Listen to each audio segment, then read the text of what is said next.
We're here today to celebrate two distinct holidays that fall on the same day this year, Purim and Nowruz. I know Nowruz is the Persian New Year, and Purim is a Jewish festival celebrating the salvation of the Jewish people in the ancient Persian Empire. And so we're happy to have you with us. And our feature today is Ariel Sabar, and very happy to have you here. I used to go to Ariel's father's office in LA just to be around him. I felt like your father represented something that I felt that I had lost, and that he was like a gateway to that. And so that's why even just to be in the same room with him, to see him interact with people, it was always a great pleasure for me. And so thank you for being here. And so I'll tell you a bit about Ariel Sabar. Is an author of Iraqi Kurdish Jewish heritage, who won the National Book Critics Circle Award for his debut book, My Father's Paradise, A Son's Search for His Jewish Past in Kurdish Iraq. And the second book, Heart of the City, was called A Beguiling Romp in the New York Times, engaging, moving, and lively read, the Toronto Star. His Kindle single, The Outsider, The Life and Times of Roger Barker, was a best-selling nonfiction short. Ariel is also an award-winning journalist. His work has appeared in the New York Times, The Atlantic, Smithsonian Magazine, Harper's, The Washington Post, Boston Globe, Mother Jones, The Washingtonian Magazine, and This American Life. Ariel has lectured about his books and articles at Johns Hopkins University and other universities, and he's also been interviewed on NPR, PBS NewsHour, the PBS World Service. I can go on and on. It's a real pleasure for us to have Ariel Sabar give the lecture this year for the annual Purim and Nowruz program, celebrating Persian and Iranic diversity and expression. Here's Ariel Sabar.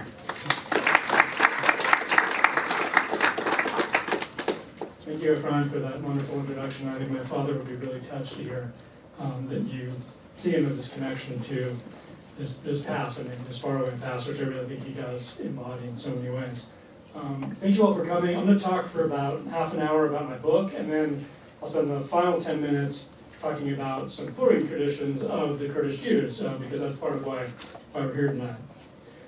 So growing up in Los Angeles in the 1980s, I tried to make myself into the consummate Southern California boy. I read Surfer magazine for fashion advice. I played drums with a group of musicians who worshiped bands like the Red Hot Chili Peppers. And at least a few of the kids I knew in West LA were on TV shows and in the movies. So to keep up, I went to an after-school children's acting program. Youth acting classes were LA's version of Little League. But even as a boy, I sensed that my LA act was really a kind of house of cards. I knew that there was one man who, if I let him too close to me, could knock the whole thing over. Worse, he happened to live with us. He was my father. He was, as I saw him then, a Stone Age relic, a man born in a forgotten village of Jews in the mountains of Kurdish Iraq. Jews who were so cut off from the rest of the world that they still spoke Aramaic, the 3,000-year-old language not just of the Talmud, but also, allegedly, of Jesus. No one in all of LA, I was convinced, was less cool than my father. He dressed in clashing pastel plaids that he would buy on the bargain rack at JCPenney. He cut his own hair with razor combs that I think he ordered through the mail. I don't know if any of you are old enough to know what these things are. You used to be able to buy combs that had little razors between the teeth, and you could sort of cut your hair with them. And in a city of BMWs and Audis, my father drove a Chevette without so much as a working radio. Now, many kids in the United States rebel against their immigrant parents in some way or another, against their parents regardless of where they're from. But my defiance had just one target, and that was my father. At one point, I even stopped calling him Abba, or Dad. When I addressed him, which wasn't all that often, I would call him by his first name, Yonah. It didn't help that I came of age in the early 1980s, just after the Iranian hostage crisis. And as some of you know, LA is the largest Persian diaspora, I think, outside of Iran in terms of population. I still believe it's still true. And skateboarding in West LA and Santa Monica, I would see graffiti on the walls that said things like Iranians go home or USA all the way, death to Iran. Now my father was neither Iranian nor Arab nor Muslim, but I saw those angry words as meant expressly for me. I wanted to be all-American, and I was pretty sure that the only thing holding me back was my Middle Eastern dad. It would take me a long time to see that our roots didn't have to hold us back. My father, I'd come to learn, was born into a community that defied nearly every Jewish stereotype. The Jews of Kurdistan, for instance, lived not in cities, but in the mountains. They were not primarily merchants and shopkeepers, but lumberjacks, wheat farmers, river rafters, and smugglers. While their brethren in Europe suffered centuries of persecution and, of course, the Holocaust, the Jews of Kurdistan lived mainly at peace among Muslim and Christian neighbors for hundreds of years. In my father's hometown of Zakho, Iraq, which sits just south of the Turkish border, so very, very far the northern tier of Iraq, Muslims would stub their cigarettes in respect as Jews walked home from synagogue on Saturdays. They would bring Jews gift baskets of milk and bread at the end of Passover. My uncle Sion, who was the kind of kosher kebab king of Mosul back in the day, hard to imagine nowadays, but back in the first part of the 20th century, Mosul had a very large Jewish population, and if you wanted to get a good kebab, you go to Sion Kebabchi, and Sion the kebab guy. Apparently he was well known for his kebabs. But anyway, Uncle Sion bought his meat, not from a Jewish butcher, but from an Arab Muslim butcher who would let a rabbi into his shop to certify that his cuts hewed to the Jewish dietary laws. And I think the relations between Muslims and Jews were one of the reasons my father came to see his hometown as a kind of Garden of Eden. Now, for outsiders, this little-known corner of the Jewish diaspora was heady, and even exotic. When the Jewish-American professor Walter Fischel reported on his visit to Kurdistan in the 1940s, he sounded less like the button-down, German-educated scholar that he was than a breathless teenager. Now, we have some academics in the room. A lot of academics are afraid to sort of say anything definitively. There's always on the one hand, on the other hand, there's lots of footnotes. But this German-trained scholar comes back from Kurdistan and he writes, "Such Jews!" exclamation mark. Men, virile and wild-looking. Women wearing embroidered turbans, earrings, bracelets, even nose rings, and with symbols tattooed in their faces. Our brethren and sisters! Exclamation mark. Now, the fact that there was Jewish life in Kurdistan titillated the Westerners who occasionally visited, but it shouldn't have. All they had to do was read the Bible to know that Kurdistan, or Assyria as it was then called, was the very birthplace of the diaspora. After capturing Samaria, or northern Israel, in about 700 BC, the Assyrians marched the Israelites across hundreds of miles of desert and resettled them in places that the Bible actually named. Now, just to be clear, the Assyrians didn't have anything against the Jews. They were the first empire to basically create cosmopolitan cities, so they took a bunch of people in different parts of their empire and just sort of shuffled them around, uprooted them as a kind of power play. Now, if you plot these places that the Assyrians moved the Jews to on old maps, you'll see that they pretty much overlap with the region that we today call Kurdistan, which is a crescent-shaped region of mountains about the size of Spain that arcs from northern Syria and Iraq across southeastern Turkey and down through western Iran. Now, scholars will often speak of the Jews of Iraq as a single people. You might have probably heard the expression Babylonian Jews. It's unfortunate because the Jewish population in Iraq is sort of much bigger than that. Babylon is basically central Iraq, and the deportation of Jews to Babylon came about 150 years after the deportation to Assyria or Kurdistan that I talked about a moment ago. The Babylonians marched the Judeans, who were from southern Israel, to the prosperous urban centers of Babylon and Nippur, which were within about 100 miles of Baghdad. And the Psalms wax lyrical about this later exile. By the rivers of Babylon, the Jews were said to have sung, we sat down and wept when we remembered Zion. It's a beautiful lyric. But the truth is that they didn't weep for long. The Jews dropped off in Babylon were at the crossroads of Mesopotamian civilization, and they would leave a well-known legacy. They would build major synagogues and yeshivas, establish bustling centers of rabbinical activity, and they would write the Talmud, the definitive book of Jewish laws. And they would eventually abandon Aramaic for the Arabic of their Muslim neighbors and rise into the high circles of Iraqi business and government. After World War I, and this statistic shocked me when I first came across it, but after World War I, fully 1/3 of Baghdad's population was Jewish. By the 1940s, Jews would hold positions in the Iraqi cabinet, in parliament, and on the high court. And it could reasonably be argued that without the tolerance Jews found in that part of Iraq, Judaism would have had a very hard time surviving all those years in exile.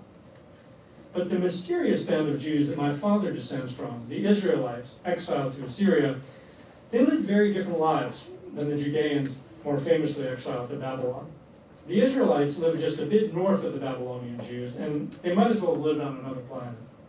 There were about 25,000 Kurdish Jews in my father's day, and they lived in some 200 villages scattered across a region comprising some 200,000 square miles.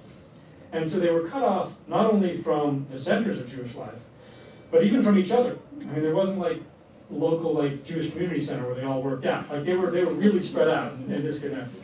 And they lived hard scrabble lives at the mercy of a harsh climate, nasty geography, and punishing cycles of famine and tribal warfare. And the Bible reserves no poetry for their exile. The Israelites, according to the book of Isaiah, were simply lost. In some translation, the Bible doesn't even do them that courtesy. The word lost is rendered even more pessimistically as perished. And so little was heard from these Jews that the Bible writes them off as goners. They were simply the lost tribes of Israel, consigned to the realm of fable as symbols of an irrecoverable past. Now, over the years, of course, Jews from places as far-flung as China, India, Venezuela, and Ethiopia would assert ancestry in the lost tribes. But the Jews of Kurdistan just might have the strongest claim. For better or worse, they stayed exactly where the Assyrians had put them. They hadn't perished, they weren't even lost. They were just too far outside the Jewish beltway for anyone to notice.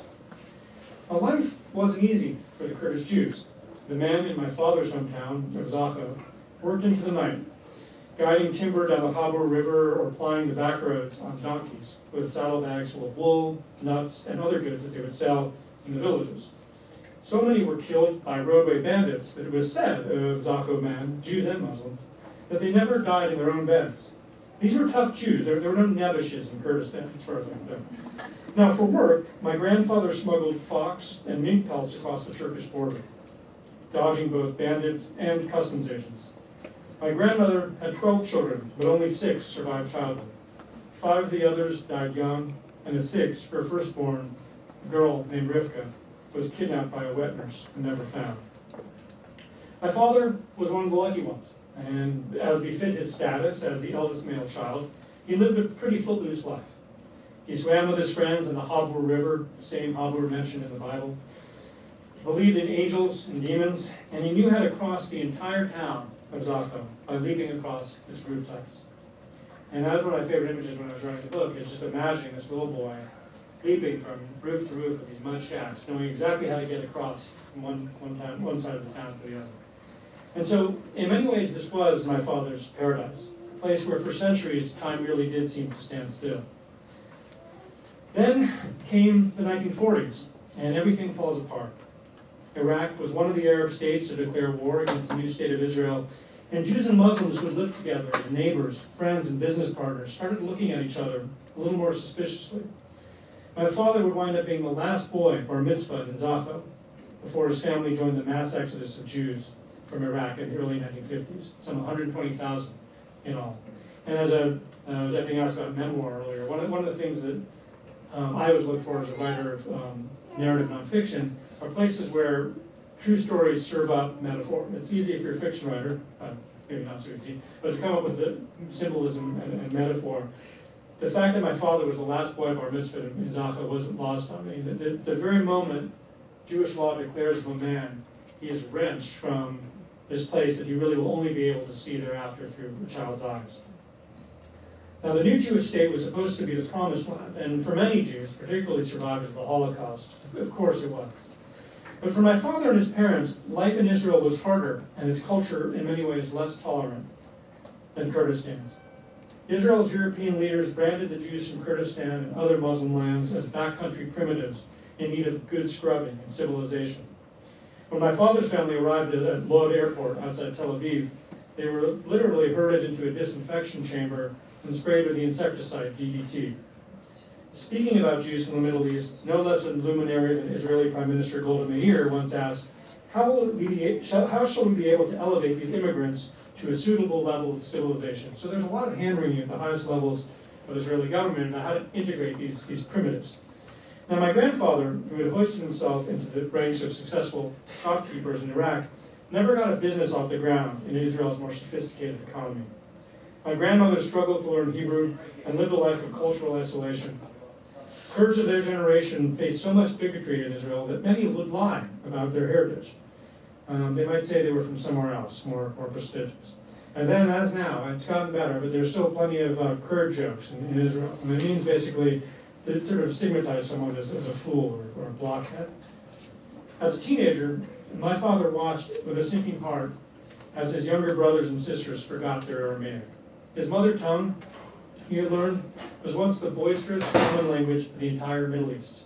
It was the English of its day. It was the lingua franca of what was then the very center of civilization. It stretched all the way from the Mediterranean to parts of India and China, where inscriptions have been found. But now, with the dislocations brought about by war and the triumph of other languages, Aramaic had become a whisper and was growing quieter by the day. Soon, during a day job at a labor union office while in college, my dad had always had to work from the time he was a little kid in Israel to support his family. He began gathering discarded scraps of paper, old receipts, note cards, and writing down every Aramaic word he could remember from his childhood. One day he'd write down words from nursery rhymes, another day words for parts of the landscape, and go on like this methodically for weeks, inscribing the scraps with Aramaic and stuffing them in his pocket. Several decades later, this ticker tape of dying words would lay the foundation for his life's work, the world's first definitive Aramaic English dictionary. Back then, it was just a teenager's hobby. Scholars, of course, had long assumed that Aramaic was dead. It was the language of the Talmud, it was the language of parts of the Bible. But when my father shows up for class his freshman year at Hebrew University, he proved otherwise. He had spoken his first words, his baby words in Aramaic. He knew its contours and its cadences from the inside. And before long, that got the attention of his professors. They dispatched him to the campus language labs to interview the great Aramaic storytellers of Kurdistan, old men who had been his parents' friends and neighbors back in Zacha, and some women, but mostly men. My father could do what even his most esteemed professors could not, converse with them in their native tongue. And soon, an envelope would arrive from America that would change my father's life. It was an acceptance letter from Yale University, offering him a full graduate scholarship to more formally document his disappearing mother tongue. Now, you can imagine how exhilarating the sight of my father must have been for some of his professors, who were these giants in the field of Semitic languages, many of them educated in Europe's top universities. It was as if an anthropologist of South American tribes, say, showed up to teach a class one day and found a Yanomamo tribesman in the front row taking lecture notes. It would be a little bit unsettling because you might realize that you don't know everything that you think you know. Now, I knew a few of these stories and none of this history, and I really cared to know nothing about it until a cold night in December of 2002, when my son, Seth, was born. He had brown hair and brown eyes just like me, and I felt a love stronger than anything I had known before. Now, as a boy, I had tried to remake myself. I had tried to download an identity wholly apart from my roots. I went to college clear across the country, wanting to get as far away from my parents as possible. I disappeared into a world of my own making, working my way up through a series of newspaper jobs and living the coffee and adrenaline-fueled life of a daily journalist. But now, on that cold night in 2002, as I held my own boy in my arms, I saw for the first time that I wasn't the end of the line, but rather a bridge between an old world and a new one. My own life wasn't the first chapter in some new story, or the final chapter in an ancient one, but rather the middle of this ever-unfolding story of Jewish survival in lands not our own. Jews made up just 1/3 of 1% of the population in Kurdistan. And it would have been very easy for them to melt into the background and become lost or even perish, just as the Bible had predicted. But the fact is that they kept their language, their stories, and their belief in a Jewish God alive for nearly 3,000 years. And the tragedy is that when they finally left that paradise in the early 1950s, many of them left their language and their traditions behind. But not my father. For reasons I think that owe as much to temperament as to a yearning for this childhood life. He took his language and his stories with him, and he carried them to a new land in hopes that they might live another day. As a boy, I'd seen my father as hopelessly mired in the past, a dinosaur really, who refused to make even token concessions to modernity. But now I began to see something different. He was a man who found a way to ride his past into the future, who discovered a way to get ahead without having to let go. Instead of fleeing his past, as I had tried to do, my father had exalted it. Instead of casting it off, he had set it on a pedestal in the hopes that a few others might also see through to its beauty. As I watched my own son grow from infant to toddler to little boy, I had to ask myself, would I be the one to break that chain? Would I let these 2,700 years of history die with me?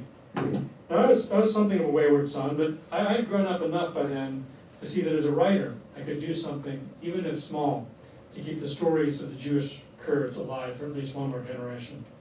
But I saw something else, too, and that was that I had the chance, and maybe my last, to make things right with my father. And he was a man who had staked his belief system on the idea that the past mattered, that our roots, even when they are tangled and strained by these great distances, anchored us and sustained us. I was asked earlier, what did my father think of the book? Well, I'll be honest, at first he wasn't quite sure what to make of my newly professed interest in his past. After all those years of neglect, what was this all about? But there was another reason my book idea initially made him queasy. He's a modest man. He graduated from Yale. He's been teaching at UCLA for 3.5 decades, actually almost 4 now. He just retired. And he was enough of a trailblazer in his field to have won invitations to lecture at places like Cambridge, Harvard, the Sorbonne. And yet still, at the start of every quarter, when he stands up in front of the latest crop of undergraduates, he gets stage fright. He wonders if it will make a good impression, or whether it will be interesting enough, attentive enough. And I think that humility is part of his culture. In Kurdistan, there was even an expression, don't put yourself in the mouths of other people. And what it means, it's like so un-American, right? Here we're always supposed to be hyping and tweeting about our latest accomplishments. In Kurdistan, you didn't do that. You were sort of seen as courting the devil, in some sense, and sort of a pride goeth before a fall. And so he really liked to steer clear of the spotlight. Don't show off, don't have other people talking to you. And so the news that his journalist son was going to cast him as the lead character in a book was a little unnerving. And yet month by month, as my father watched me gather family stories, interview relatives, and dig through old letters and archives, he grew more comfortable with my project. He came to see that my motivations weren't all that different from his own.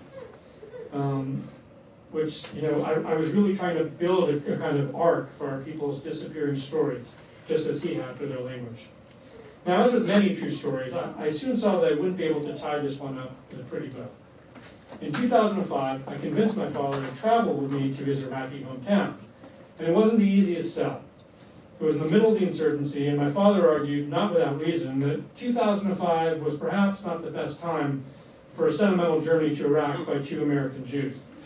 But I guilt-bedded and begged, which had always worked as a kid, and after several months, he gave in. And I think really for very paternal reasons. He had fears that if I went on my own and something happened to me because I didn't understand the culture of the language, that it would be on him. So I think my father had this sense that, okay, we're going to go, you're going to cross the border, you'll sort of, we'll have some kebabs, and we're just going to turn back around and go home. And I told him that, since we were here, we might as well try to make a search for his older sister, Rivka, the one kidnapped by a wet nurse some 7 years earlier. Now, she was the flesh and blood embodiment of our roots in Kurdistan. I felt we owed it to his mother's memory to try to find her. But my father, enigmatically, decided he wouldn't help me. If I wanted to find Rivka, he told me, I was on my own. And so just as I thought my father and I were drawing closer our relationship would face this wrenching final test. On one level, my book is just one family's immigrant story. But on another, a deeper level, I hope, it's an exploration of what happens when we leave an ancient world for a modern one. My father was born to an illiterate mother in a mud shack in the foothills of Kurdistan. Then, in fairly short order, he lurches across these great distances and somehow winds up in a tenured professor's office at UCLA. So in just 2 decades, there's this giant gravity-defying leap from this faraway past to the blazing edge of the Western world, Los Angeles, a place obsessed with the future, a place where nothing stands still. What interested me in writing My Father's Paradise was how my father survived these exiles. What does he get to take with him? What does he have to leave behind? But there's also, I think, a more universal question, and that's what happens when, as the children of immigrants, we find ourselves just a few steps to the other side of that great gulf our parents crossed. I was curious, how many children of first-generation immigrants are in this room today? Okay, so a lot. You probably all get this. We find ourselves on the other side. We're here. We're the first generation to sort of grow up here. And I knew it would be easy to march on, never looking back. I had a good job and a promising future, Baltimore Sun. I was getting promoted, winning a few awards. But I quit cold in the fall of 2004 because I saw something important slipping through my fingers. I was already too much a product of America to make a full U-turn. And I wasn't going to go back to Kurdistan, reopen the synagogues, and revive Aramaic. That wasn't going to happen. But I knew I still had a chance, however fleeting, to put some of our people's fading light into a bottle before there was only darkness. As the children of immigrants, the choice is ours, because if we wait, our ancestors and their homelands, as they once were, will elude us. If we wait, our children will venture too far into the blinding promise of America to know how to find their way back. When I was a boy, shunning my father and his strange looks and his funny accent seemed like the only way to thrive here in America. But what if I'd been wrong? What if the past could remake you? What if it could redeem? I definitely haven't found all the answers yet, but if my father's story taught me one thing, it's this: that if you're clever enough, if you know what levers to pull, you can stop time just long enough to save the things you love most. Thank you.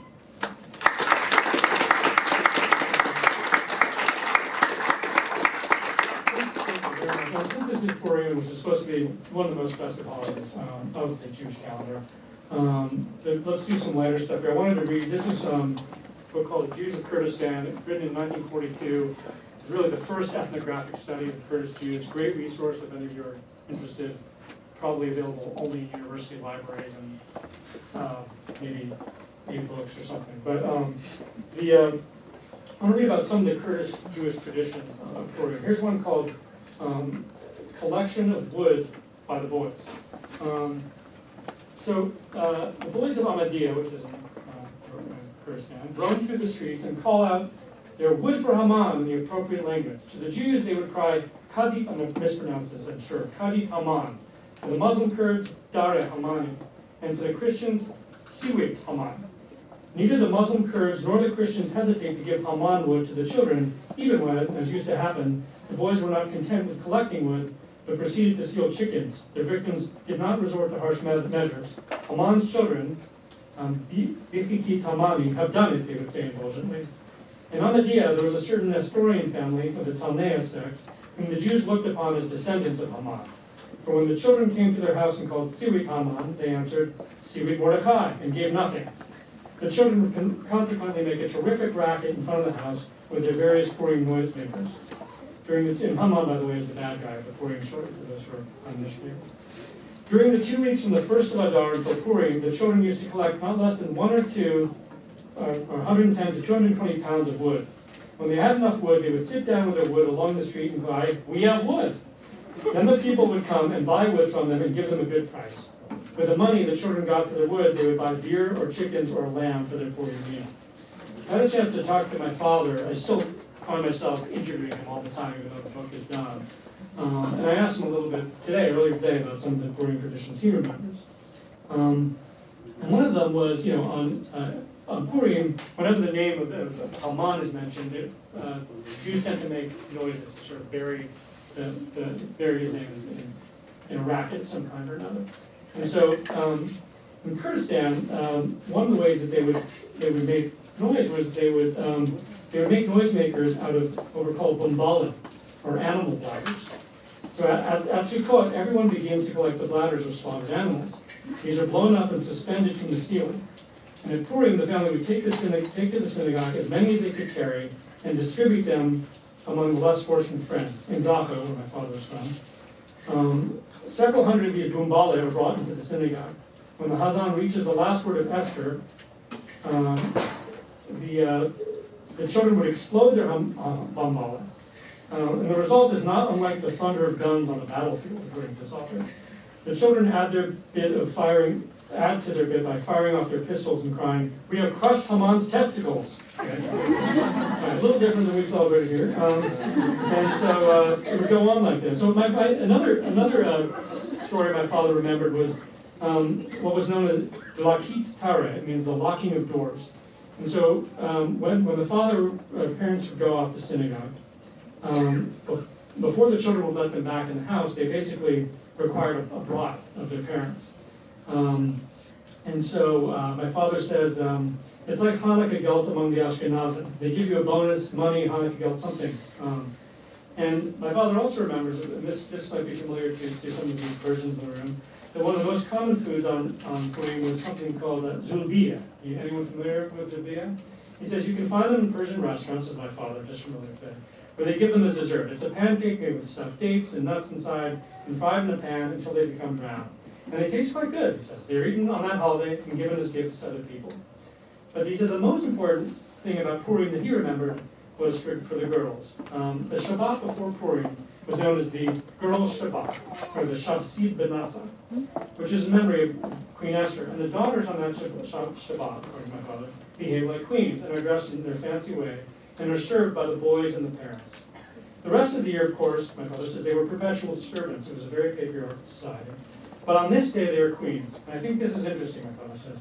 Recognizing that the girls deserved one day on the Hebrew calendar.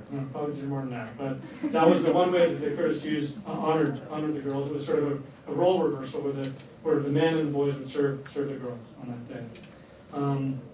My father says, I remember adults playing cards and some of them losing a lot of money. Some people lost even their wives because they didn't have any money left. That is the folklore of it anyway. I don't remember much drinking in our house, but I remember people did get drunk on Purim. The idea was to celebrate the salvation of the Jewish community.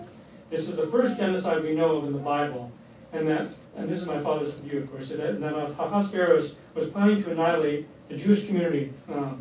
It became the opposite. Instead of annihilating the Jews, Haman was himself hanged. And at the end of the book, the Jews celebrated by taking vengeance. And what's interesting about Purim is that there was no mention of God in the Megillah, my father thought. Very strange for biblical text, very strange for this kind of salvation. They assume that even the Bible is telling them, don't rely on God for rescue. See, my father has a lot of very interesting opinion. You have to make your own army, weapons, be self-sufficient. So that was an interesting thing about the Megillah. I remember thinking about that as a kid. So those are some of his memories of this holiday. And I think part of what I hope that my own book does, and I'm so appreciative of SHIN DC for doing, is reminding the American Jewish community and fellow Sephardic Jews that there's so much more to Jewish tradition than what's handed down through us through the Eastern European experience. I mean, there's nothing.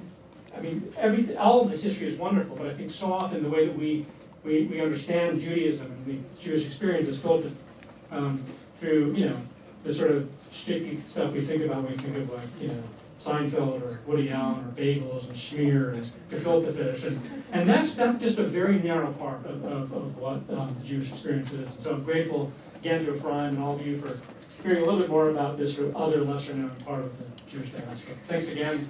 Happy to take questions.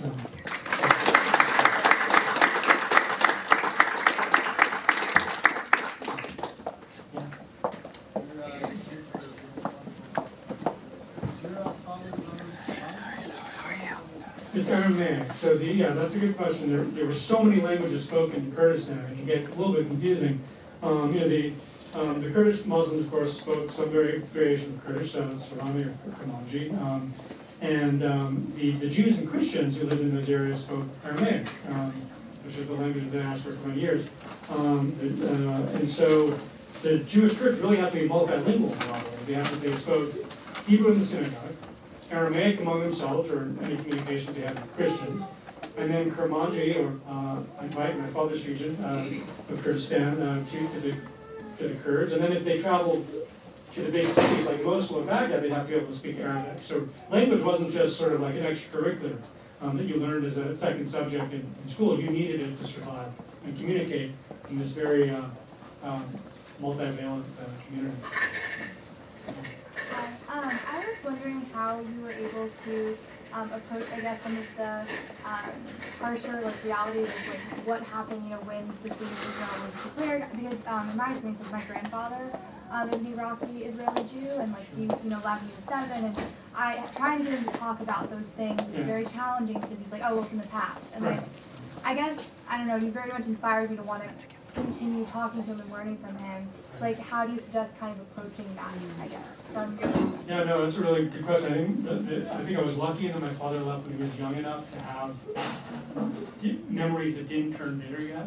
I think his parents were just gobsmacked that he would want to, after having all this success, winding up at a place at Yale, why on earth would he want to study his own people's dying down? That was we left Iraq. I mean, they didn't see any value in that. And I think it is harder to approach a generation that perhaps a little bit longer. Yours was 7 when you left? Yeah. So I mean, I think I would just approach it as wanting to connect your own family and your descendants with the people who come after you with stories that he's in this unique position to tell. Because when they're gone, those stories will be gone with them. And I find that even just, and I tell younger people about this a lot, is sit down with a tape recorder or your cell phone for just like 90 minutes. You will be surprised at how much history pours out in that amount of time. And even if that's all you get, if that's something you can share with, some library projects that collect oral histories, or even with your own children and grandchildren and great-grandchildren, that's a really huge thing. I think, just showing interest. A lot of people put up a wall because they think people are only going to ask once, and they're so well defended. But as a journalist, I can tell you, if you go back to someone enough times, eventually they'll see that you're earnest and will start talking. Once they start talking, it's hard to get them to stop. Yeah. What did your father thought of this himself? Is it Kurd Jewish or Jewish Kurd? What was his will advocate? I think it's a really complicated question. I don't know which adjective he put first. He really views himself as this. He's hard. He doesn't know whether he's all of those things. He's Kurdish, he's Jewish, he's American, he's Israeli, and I don't think he can disentangle or disaggregate those in any way. I don't think he would. I think he really sees them as inseparable. What's the Jewish Kurdish population in Israel now?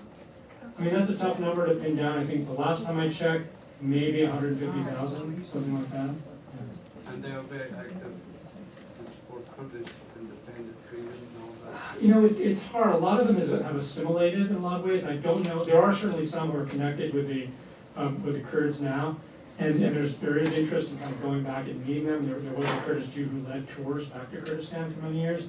I would be. There's an organization of Kurdish Jews in Israel.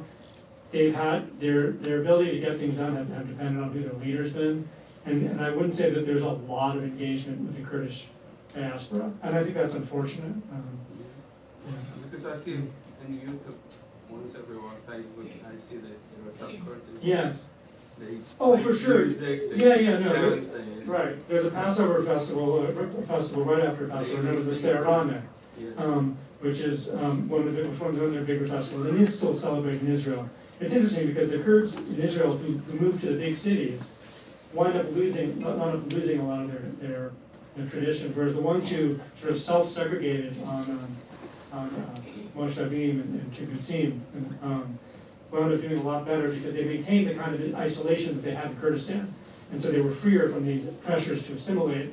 And so it's always this trade-off, right? You succeed, you assimilate, but to what extent do you wind up losing the traditions that connect you to where you came from? And that's been a struggle, I think.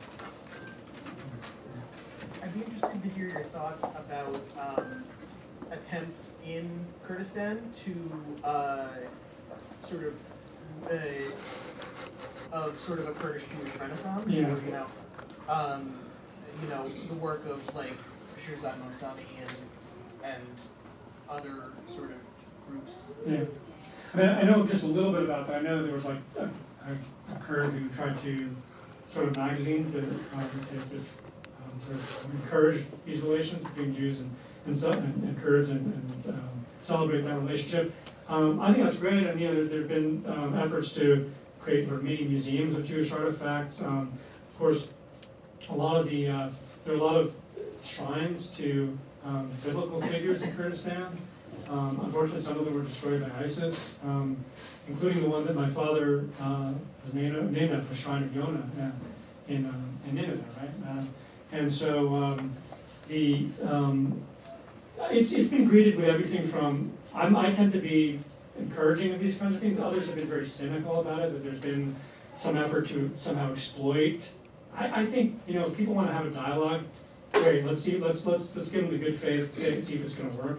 Of course, it's no secret that there's been long-standing military and intelligence cooperation between the Kurds and the Israelis. That goes back a long time, and they also just have a very sort of common cause. These were two communities who, for much of their history, have been a giant non-Arab minority surrounded by enemies who haven't had a homeland. So the Kurds, in many ways, aspire to something like the Jews have obtained, to have a land of their own. And so there's also that cultural affinity that I think bonds the groups.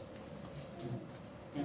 When you went back to Zaho, and I read your book, but it's been a while, so you probably talked about it then, but how were you received with people that you told openly that you were Jewish? You hear about people with roots in places like Egypt and even in some cases Iraq, and there's absolutely no awareness of anybody under 70 that remembers having Jews in their country. What awareness is there amongst your average Kurd in Mosul or Zaho? It winds up being generational, I think. So yeah, I mean, I was a little concerned about how much we should advertise that we were there, but I'm almost as soon as we got into the taxi from Diyarbakir, which is a Kurdish city in Turkey, to drive down to the Iraqi border, the taxi driver was like, where have you gone? We still have room for you. Why haven't you come back? There was a sense they remembered the Jewish experience. They remembered specific names of neighbors and business partners that they worked with, and were sort of mystified. And I think that there is this sense that something was taken from the community that was valued. And one of the most touching stories for me was learning that the Jewish quarter was basically on an island in a river in Zaha. It was very easily connected to the rest of the town. It was on an island in this river, and it was known for the times that when the Jews were there, it was the Mahalat Juhir, the Jewish neighborhood. And when Saddam sort of made forays into that area and started to rename things, he renamed that area the Liberated Quarter. But as soon as Jews regained autonomy after the first Gulf War, they went back to calling it the Mahalat Juhir. They were in no hurry to erase that part of their past. So we were really warmly embraced by the Muslim Kurds. They were nothing but gracious and interested in who we knew and someone wanted to show me what my grandfather's market stall was, and it was really touching and surprising, because if everything you know about relations between Kurds and Jews comes from what you're reading in the headlines 5 minutes ago, you don't know a lot.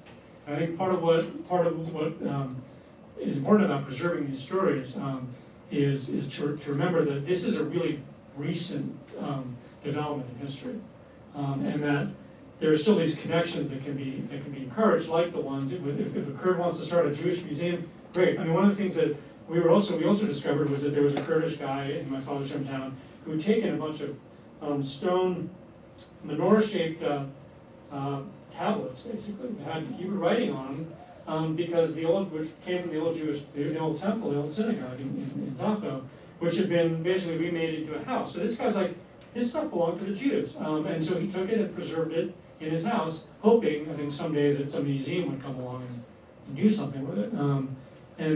So my hope is that there continues to be an awareness. And one of the most touching things is when I get emails from Kurdistan from people at like the University of Zaha, who like the English department. There's a journal article written for their English department's journal, and it was about my book. And not sure I'm shooting my own horn here, but the idea that book is being read by a younger generation means a lot to me, and I hope that we can continue to remind, both Jews and Muslims that there was this relationship that was strong for a very long time.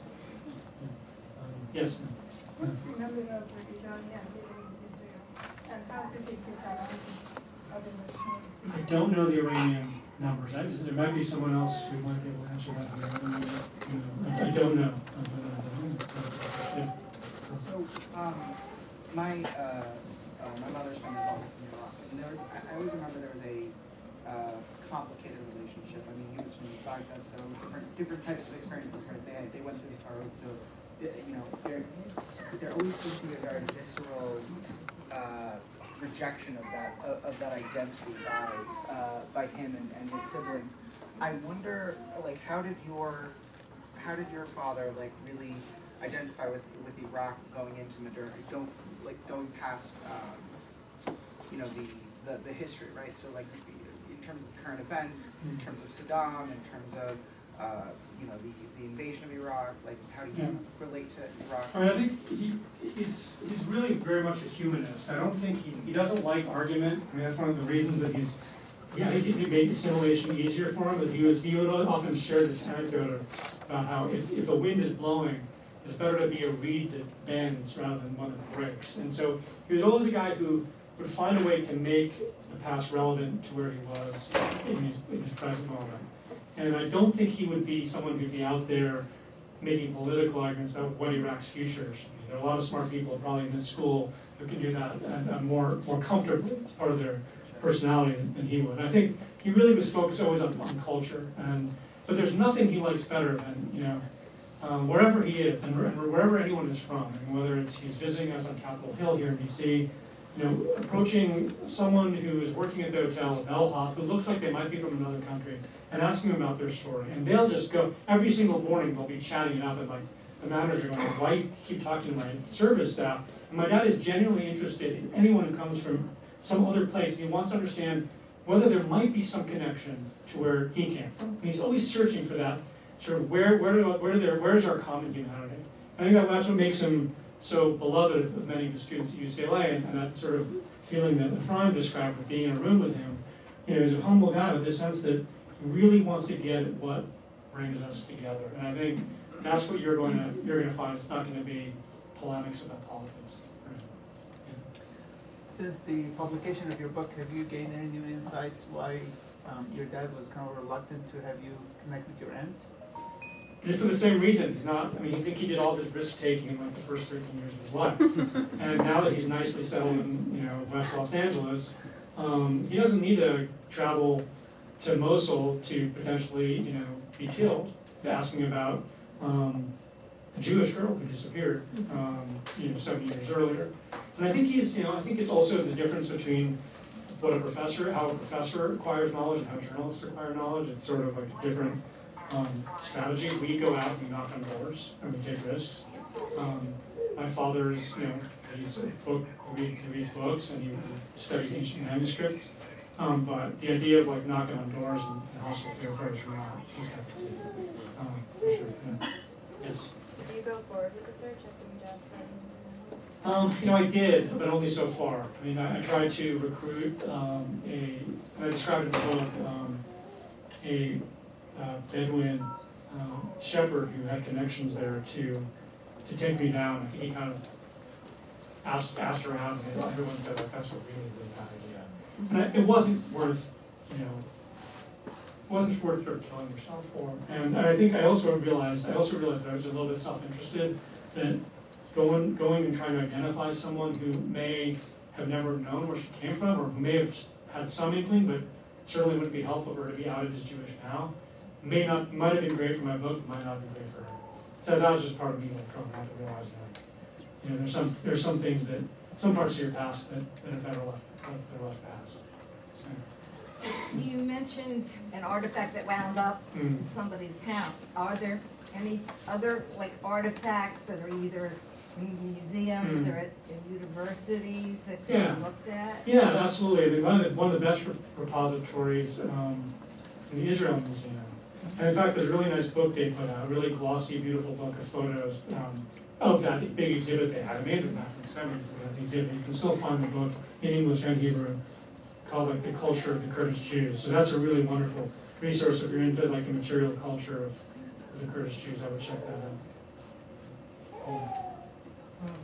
When you're talking to other historians who are interested in writing about their family history, What is your thoughts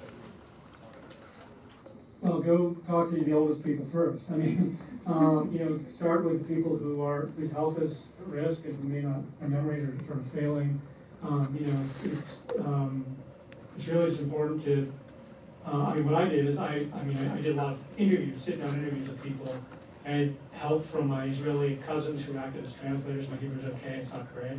Certainly not good enough to do interviews. And asked them where they kept all their family letters, asked them for their shoe boxes full of photographs. Just think of all the primary materials you can gather. Interviews are great, but there are pack rats, and they would be thrilled if you were willing to go organize their photographs or read the letters that, for instance, my father wrote when he went to Yale, wrote a lot of letters home, and my aunt kept all of those, and they were just in storage somewhere. And so I just sat with her for an hour as she translated these old letters to see this dialogue between this Kurdish kid, son of illiterate parents who's in Yale, writing back to his younger siblings who are, on the one hand, awed by his accomplishments, on the other hand, fearful that he's never going to come back.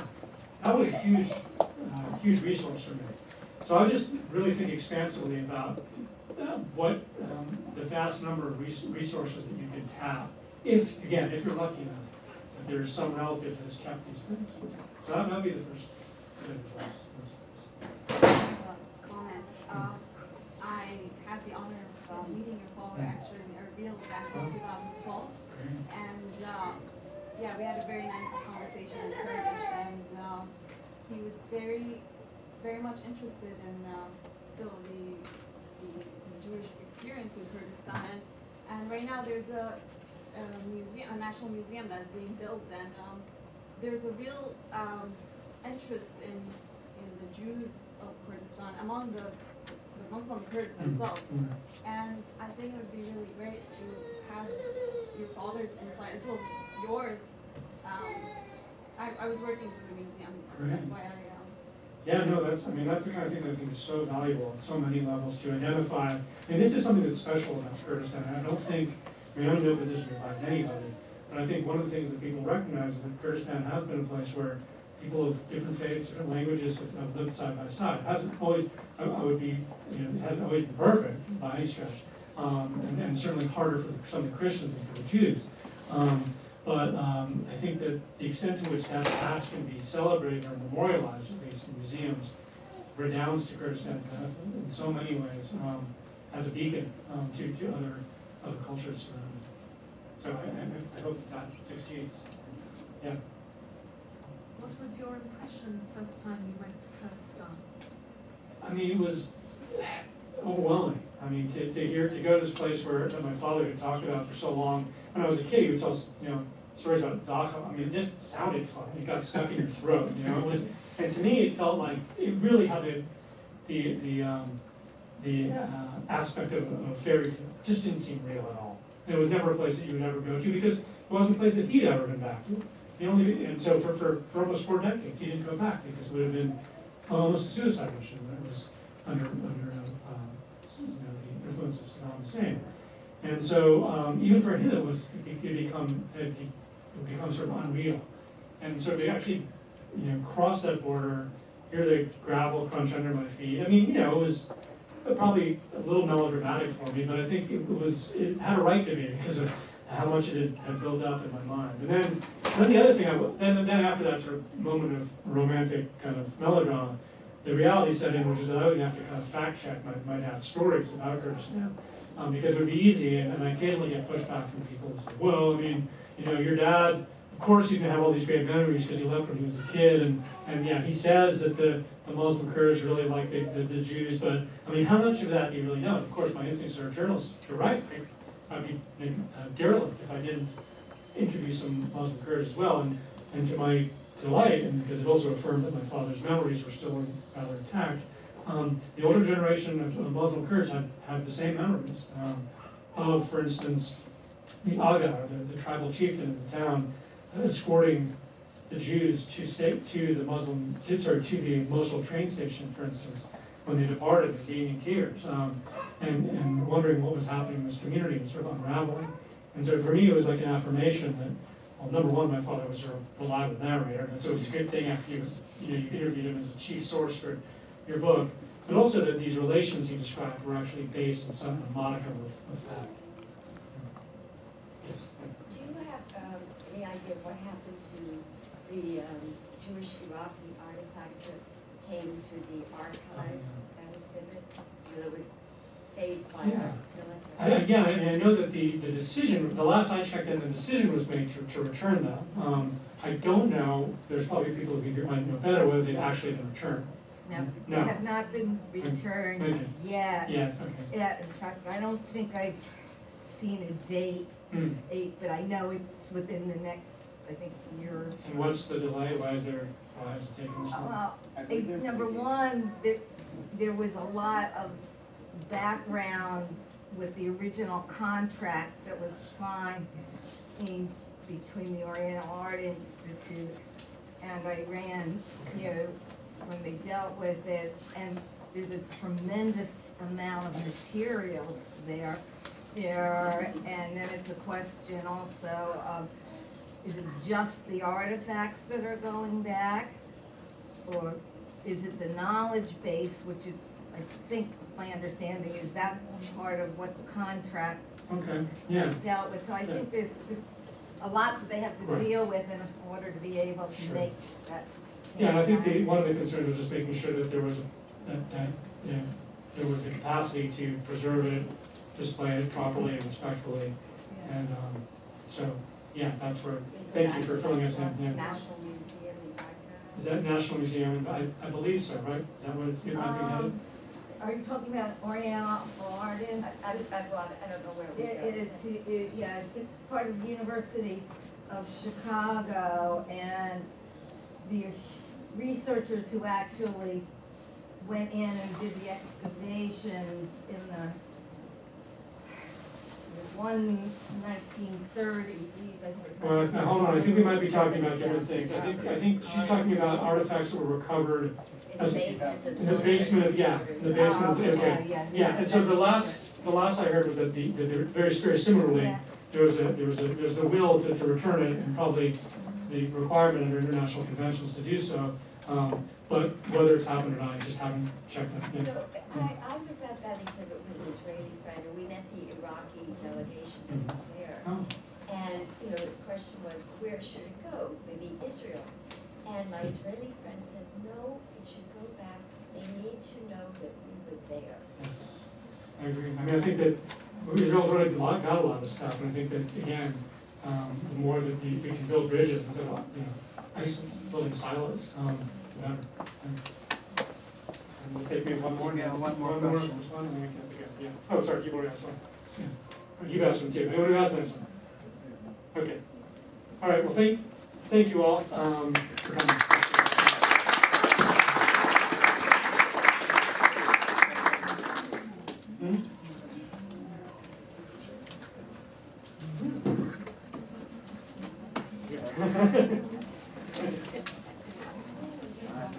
Thank you so much. Thank you. Ariel Sabar, that's it. And you should know I'm not just the Jonas Sabar's fan, I'm also Ariel Sabar's fan. So keep it in the family. And identity is it's complex, and because we're each many things, and we're each many things together, and so. What we do at SHIN DC is about exploring that together, and so a real pleasure to be able to hear to hear from Ariel about his family's his heritage in Kurdish Iraq, and there's more to the program. But before I go on, first I'd just like to thank some people who are here.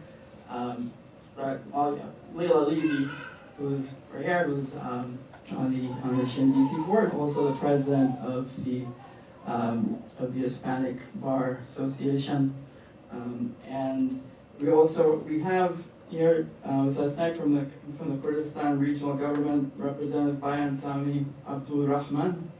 And so thank you for joining us. And we have the director of from the Kurdistan Regional Government, also the director of Genocide and Diversity Affairs, Mr. Dasko Mishirwani. Thank you for being here. And also we have Kani Shulam, the American Kurdish Network. And so, thank all of you for being here.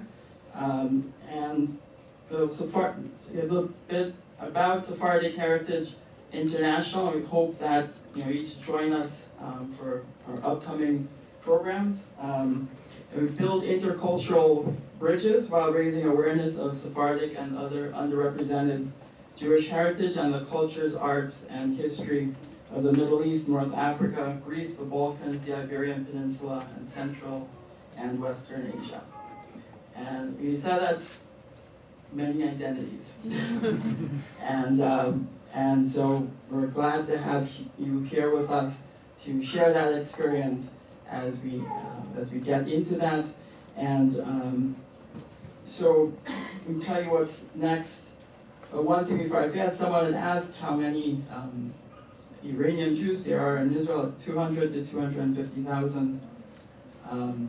And so tonight we have Purim and Nowruz coming together, and the next we have some food for you, some snacks that are both relate to both Purim, also to Nowruz. And there's an exhibit, a presentation in the back, Paradise at the Crossroads, to capture a bit of identities coming together. And so we have some photographs related to Purim and also to Nowruz, and we also have some photographs from Ariel, from his family, and so you can read that. You can read that, and so the next program that hope you can join us for is actually, you'll see a table very similar to the Nowruz table. It's a Mimuna. Will be at the Smithsonian National Museum of African Art, and hope you'll join us for that. In fact, you got some of the same symbols on the Mimuna table as you do for Nowruz.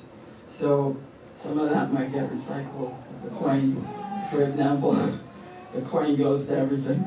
And so we hope to see you for that. And so When is that? April 28th. Thank you. In the afternoon, it's annual Mimuna brunch. And we'll have some great live music for you.